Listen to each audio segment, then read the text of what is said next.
pendant la Première Guerre mondiale comme radiotélégraphiste. Donc c'est vraiment un instrument qui naît de ça, avec un idéal lumineux, avec l'idée qu'on pouvait toujours croire en l'être humain malgré ses atrocités. Je me suis concentrée. Сама. И она говорит, что да, это на самом деле действительно музыкальное наследие Франции и было создано во время войны. И прототипом являлся прототип de ce instrument dont vous avez parlé. De radio. Да, это радио, да, то есть вот волны, радиоволны были, да, использованы. Да, во время войны. Et donc il est très lié quand même à notre histoire française et européenne.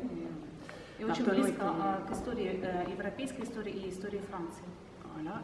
Et ça reste un instrument rare en France, même si c'est quand même le lieu où on trouve le plus d'ondistes et le plus de lieux pour l'apprendre. Donc on a quelques classes, évidemment à Paris, là où j'enseigne, mais aussi à Boulogne, à Strasbourg, à Évry, il y a encore quelques lieux d'apprentissage de l'instrument. Et puis aussi, donc, comme je le disais tout à l'heure, au Canada et au Japon. Она говорит, что да, поскольку инструмент достаточно редкий, да, но тем не менее ему обучаются, да, на нем играют, и распространение на сегодняшний день этого инструмента и в Японии, и в Канаде, и во Франции, и также во французских городах, например, Страсбург, Болонья. Boulogne. Non, Boulogne. Boulogne. Oui, non, Italie. Italie, non. C'est en France, non. Только Насколько сложно на нем играть? Мы видим, да, несколько конструкций. Насколько... Est-ce que franchement c'est très difficile d'apprendre de ce jeu, ce instrument? En fait, c'est comme tous les instruments. Pour moi, il faut une dizaine d'années d'apprentissage pour se sentir à l'aise et naturel. Ce qui n'est pas évident, c'est que on peut penser que c'est un clavier, mais ça n'a rien à voir, puisque notre clavier est un clavier qui vibre, qui est monodique. Donc, quand on vient du piano, c'est très difficile. C'est plus proche dans la tête d'un instrument à cordes, comme le violoncelle. Marteneau joue du violoncelle, sauf qu'il faut inverser les mains. Donc, c'est notre main gauche qui fait l'archet. Voilà. Mais donc, il faut, comme tous les instruments, une dizaine d'années, je pense, vraiment de travail pour se sentir naturel. Да, для того, чтобы достаточно хорошо обладать игрой на этом инструменте, да, то есть более натурально, так скажем, да, и артистично, то есть это ей потребовалось 10 лет, собственно, как и любой инструмент, да. И здесь, в общем-то, некий синтез пианино, да, и тоже и скрипичного инструмента, да, то есть этот синтез позволяет, и, в общем-то, этот звук иметь, да, но в этом, собственно, и сложность тоже есть. Il faut aussi apprendre, comme on doit voyager et amener nos instruments, et on est amené à voyager partout dans le monde, il faut apprendre aussi à savoir réparer des choses, à savoir ouvrir l'instrument, à savoir comment dire, le manipuler, le monter, le démonter dans tous les sens. Et donc aussi savoir souder, savoir monter bien tout ça. Voilà. Parce que c'est nous qui faisons ça en fait. Также, поскольку проходит постоянно турне, да, путешествия, и обязательно нужно знать, как устроен инструмент, да, для того, чтобы в любой момент его немножко отремонтировать, да, адаптировать к определенному залу, к определенной музыке. Вот про музыку адаптировать для музыки Мессиана, насколько вообще произведение тоже сложное в исполнении, насколько оно интересное. Может быть, можно я чуть-чуть добавлю к этому вопросу? Роль Мартено в произведении Мессиана в Турангалиле симфонии, которая сегодня здесь прозвучит. И мы знаем, что сам Мессиан считал этот инструмент инструментом, на котором может звучать музыка высших сфер. Вот насколько, так сказать, роль этого инструмента в произведении, она соответствует его этой мысли. Quelle rôle de ce instrument en musique de Messiaen? C'est ça, c'est... Турангалила симфония. Dans la Turangalila. Oui, c'est Et il dit que, parce qu'elle disait que le Messiaen disait que cet instrument donne l'expression, c'est très très noble, voilà, c'est très très élevé, voilà. Alors avant la Turangalila, il a écrit d'autres pièces, il a écrit un sextuor pour 6 ondes. Сначала было написано другое произведение, la fête des belles eaux. Праздник Бельзу. Belles eaux, c'est les eaux, c'est le water. Красивые Belle, птицы. belle. Красивые птицы. Nice water. C'était pour un spectacle sur la scène. Да, для театра было написано произведение. Il a écrit aussi de la musique de chambre, des petites pièces Камерные, pour ondes solo, voilà, les liturgies, et puis ensuite Liturgie. voilà, la Turangalila et ensuite l'opéra aussi. Donc И потом опера. il aimait énormément l'instrument. Он очень любил инструменты. Tous ses élèves, il poussait tous ses élèves à aller étudier l'instrument. C'est très important. C'était un très grand défenseur des ondes et des classes aussi d'ondes. Si on peut toujours, je pense aujourd'hui, apprendre les ondes, c'est vraiment grâce à lui. И она говорит, что в свое время, да, он имел очень много учеников, и их просто, можно сказать, проталкивал, да, к изучению этого инструмента, и благодаря ему, да, то есть вот этот инструмент еще сохранился, и музыка, соответственно. Dans la Turangalila, on a des rôles assez différents, mais peut-être celui que je préfère, c'est le rôle qu'on a souvent chez Messiaen, c'est le rôle d'infinie douceur, de douceur infinie. C'est-à-dire, c'est pas une douceur juste une petite douceur, c'est une douceur qui doit changer le monde. Она говорит, что именно музыка, да, то есть сам звук очень нежный, да, и вот эта вот нежность, да, вот эта вот именно любовь, вот это и есть концепт вот этой музыки, да, и она вот это проникновение для слушателя. Comme dans le jardin, le 6e mouvement, par exemple, c'est le jardin du sommeil d'amour. C'est le moment. Сад любви. C'est le moment où enfin Tristan et Iseult peuvent s'aimer. Et où là on a cet infini comme ça du temps, le hors-temps. Voilà, il y a de ça dans toutes les œuvres de Messiaen, il utilise les ondes vraiment pour ça, pour liquéfier, pour rendre le temps infini, c'est-à-dire qu'on peut vraiment faire des durées, comme on est électrique.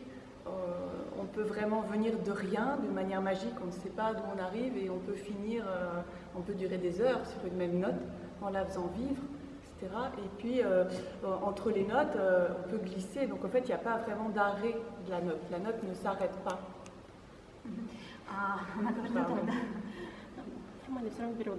C'est trop long, je ne regarde pas au bon endroit. Она говорит о том, что именно вот этот вот эффект вот этих вот волн, да, позволяет давать этот бесконечность звука, да, и его распространение, то есть вот этот эффект получается магии. Et on peut dire que c'est l'effet de l'infinité, voilà. L'infini, oui, c'est du hors-temps, de sortir du monde réel, de sortir du temps, de sortir des choses finies. Voilà, l'infini. Да, то есть когда выходит звук, да, и вот эта его бесконечность, и вот эта вот цикличность, вот это как бы важная вещь. Après, on a aussi des tas d'autres rôles, des rôles timbriques. Donc, je ne sais pas si on peut. Timbrique, c'est-à-dire de couleurs, de sons qui se mélangent avec les autres instruments, avec les cuivres, avec les bois, avec le piano parfois, etc. Donc, on ne sait pas exactement que ce sont les ondes, mais on vient ajouter comme ça des couleurs ou des échanges irréels. En fait, on a un rôle, je pense, d'irréalité et qui est bien présent. Она говорит о том, что звук, поскольку я работаю еще с другими инструментами, да, тогда звук, он, соответственно, миксуется, да, и получается нечто что-то специфичное, нечто магическое. Et on a un rôle mélodique très très important dans la force aussi, parce que comme on est électronique, on peut vraiment passer au-dessus de tout un grand orchestre, et donc avoir une voix, comme une voix chantée, mais évidemment qui est moins humaine et qui est beaucoup plus puissante. Et donc pour les grandes phrases mélodiques, et comme le thème d'amour, par exemple dans la Turangalila, il évolue jusqu'à un maximum presque impossible même à vivre en fait. Enfin, c'est un appel vraiment très très puissant, et donc les ondes permettent ça, parce qu'elles permettent de donner une puissance, en fait, de la décupler, cette voix, de la rendre beaucoup plus forte, intense, vibrer, voilà. Вот именно волны, да, позволяют звуку быть сильным, распространенным.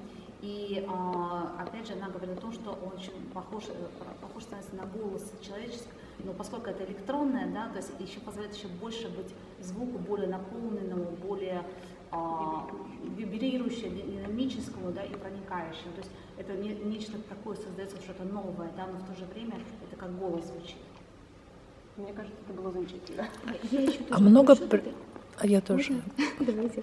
Много произведений существует, где этот инструмент используется? Est-ce qu'il y a beaucoup de musique qui s'utilise les ondes? Alors Messiaen est ce qu'on joue le plus dans le monde, parce que la Turangalila est énormément jouée, voilà, mais même les autres pièces de Messiaen. Mais avant Messiaen, il y a eu des compositions, beaucoup, comme Jolivet qui a écrit beaucoup, Honegger, Varèse, et les élèves de Messiaen aussi, comme Muraille. On a des pièces de Chelsea, on a des pièces aussi plus actuelles. Donc il y a beaucoup de pièces en fait, on a des centaines de concertos même. Voilà, des pièces solo, des pièces avec électronique beaucoup, des pièces avec piano, on a un peu toutes les formations. Donc il y a beaucoup de pièces, mais c'est vrai que pour l'instant le plus connu, le compositeur le plus connu reste certainement Messiaen. Да, потому что Et puis il y a toujours des créations, comme par exemple Thomas Hadès a créé un opéra il n'y a pas longtemps, il y a toujours des nouvelles œuvres. Да, и самое главное, что остается основной, да, композитор Мessiaen, да, и вот до него, соответственно, были, да, композиторы, и после него последователи, но в то же время все равно остается как бы он основополагающим композитором. Et donc on a beaucoup de musique de compositeurs français, voilà, И очень много mais aussi, современных aussi композиторов canadiens и канадских тоже, et japonais. и японских. Ну, собственно, как бы изначально и было сказано, потому что в трех странах. Да, в Là où версии. on trouve des personnes voilà, qui jouent. Вы сказали, что инструмент распространен широко во Франции. Вот, может быть, количество назовете, сколько их инструментов в вашей стране. Также хотелось бы узнать, насколько много музыкантов, которые владеют этим инструментом. И поскольку обучение на нем может быть только в Парижской консерватории, насколько мы знаем, то... В Японии еще и в Канаде. И во Франции И во несколько Франции, еще да. городов. Во Франции несколько, да? Ну, тогда, может быть, вот если вы владеете общей картиной On peut для понимания. ce type de savoir est-ce qu'il y a beaucoup de musiciens qui jouent les ondes et est-ce qu'il y a beaucoup d'instruments, combien par exemple? Il y a beaucoup plus d'instruments que de joueurs. Она говорит, что больше инструментов, чем да, и те, кто играет. Le problème, c'est que les instruments, quand ils ne sont pas joués, ils s'abîment et ils meurent. Parce que il faut les jouer, les instruments. Il Она faut говорит, sinon, если его не использовать, соответственно, инструмент погибает. donc les instruments voilà, qui ne sont pas joués ne marchent plus assez vite. Если вы не пользуетесь инструментом, то, соответственно, дальше уже потом не функционирует. Des ondistes, ça dépend un petit peu aussi comment dire, du niveau technique parce il y a des... Attendez, je vais être plus clair. Je ne sais pas exactement combien on est d'ondistes. Je sais qu'on est à peu près autour d'une quarantaine d'ondistes, on va dire, professionnels, entre guillemets, c'est-à-dire qui ont vraiment, 30, 40, qui ont vraiment appris longtemps l'instrument. Mais dans les classes, dans les différents lieux possibles ou auprès vraiment d'autres ondistes qui connaissaient bien l'instrument. Mais il y a aussi des ondistes qui apprennent tout seuls. Voilà, parce que l'instrument il est fabriqué et donc c'est comme la guitare par exemple, il y a beaucoup de gens qui apprennent tout seuls mais qui ne jouent pas forcément les pièces classiques. Et donc là, je ne sais pas, mais il y a beaucoup d'ondistes qui n'ont pas forcément appris, qui ont appris à leur manière, voilà, sans passer par les écoles. Ну, в целом, получается, порядка 30-40 профессиональных музыкантов, да, и очень много тех, кто не учился, но самостоятельно, да, освоил технику игры. Но это как гитара, да, то есть на гитаре очень много играют, да, но профессионалов не так много. Но, тем не менее, порядка 30-40 есть профессионалов, которые действительно владеют этим инструментом. Наталья, скажите, пожалуйста, у вас вчера была репетиция с Российским филармоническим оркестром, ваше впечатление от оркестра, от маэстро Ильича? Demande, hier vous avez eu une répétition avec l'orchestre, et qu'est-ce que vous pouvez dire de l'impression de notre directeur de l'orchestre, voilà, et de notre orchestre aussi, voilà. Ah oui, moi je suis... déjà, je peux que vous remercier parce que c'est quand même important pour moi, parce que ça restera... c'est la première fois que je viens jouer ici. Первый раз она сюда приехала вообще в Россию играть. J'ai travaillé avec des compositrices russes, mais je ne suis jamais venue, voilà, donc c'est ma première fois с русскими композиторами. dans votre beau pays. Donc je suis très très heureuse. Et j'avais rencontré déjà le chef en Hollande. J'avais une très bonne impression parce qu'on a en Hollande, oui, on avait В joué Голландии все они уже, в принципе, встречались с la нашими. Turangalila à Maastricht et à Eindhoven. Et ben, moi, à chaque fois, c'est tout neuf. Je ne sais pas quoi vous dire. Moi, je trouve qu'il y a une super. J'étais très étonnée hier parce que Она была очень вчера удивлена и очень счастлива. j'ai trouvé que quand même on a très peu répété et que c'était très en place parce que c'est une œuvre qui est très dure. En général, même des orchestres qui l'ont déjà joué. Je ne sais pas si vous l'avez déjà joué ici, la Turangalila, à cet orchestre. Да, скажите, а раньше это исполнялось произведение здесь? Этот оркестр. Очень давно. Ну, То есть это было в конце 90-х годов. Il y a longtemps. Ah oui. Voilà, c'est Donc c'était oui, loin. Да, И тоже с Дмитрием Лисом. et avec notre directeur d'orchestre, chef d'orchestre, avec le Дмитрий Лис. Ah oui, c'était lui. Oui, c'était lui. Oui. И Oui, здесь, c'est super. да, и она говорит, что настолько была не короткая репетиция, но настолько была сложная, настолько Bah oui, профессионально. j'ai trouvé très en place quand même sur des parties difficiles comme le final par exemple. Et parce que normalement il faut beaucoup de répétitions, c'est une œuvre vraiment Потому что обычно нужно difficile. очень Et, много репетиций. Да. voilà, donc ça j'étais. Après je découvre un peu l'acoustique, tout est un peu nouveau. C'est ma première fois aussi avec Pierre-Laurent Aymar, donc je suis aussi И contente. Да. Она говорит, Et, что всегда нужно адаптироваться, да, то есть, ну, соответственно, приспособиться, да, но тем не et менее. je trouve qu'il y a une super énergie, que c'est voilà, particulièrement en place pour en plus. Enfin, on n'a fait qu'une répétition hier, et puis qu'il y a des choses qui sont. Je sais pas comment décrire. Enfin, moi je me sens bien, enfin j'étais tout de suite très bien. Quoi. Она говорит, что да, сразу абсолютно прониклась, сразу вместе все сработались, да, и поэтому как бы, она очень благодарна на самом деле и филармонии, и нашему месту, и она говорит, что очень сильная энергетика здесь. Oui. Je sais que c'est ici. Oui, je me suis sentie très bien, et c'est rare comme ça en juste 2-3 heures. Она говорит, всего Souvent, 2-3 часа, il да. faut plutôt 2 ou 3 Surtout fois. qu'après les 3 fois. c'est le voyage fatigué, hein. Oui, en plus j'étais fatiguée. Oui. Avec tous les billets. Oui, donc non, je suis très positive. Parce que... О, oui, c'est vrai, je notais beaucoup. Она говорит, что да, действительно, у нее же очень был длительный перелет, там всякие проблемы, да, но она очень позитивный человек. Maintenant, il y a une très belle énergie, oui. Donc, Очень хорошая энергетика. Мы желаем вдохновенного выступления и единения с нашими музыкантами на концерте. Да, и сейчас тоже для камеры немножко попросим Ça va. сыграть. Мы говорили про... Oui, oui, oui.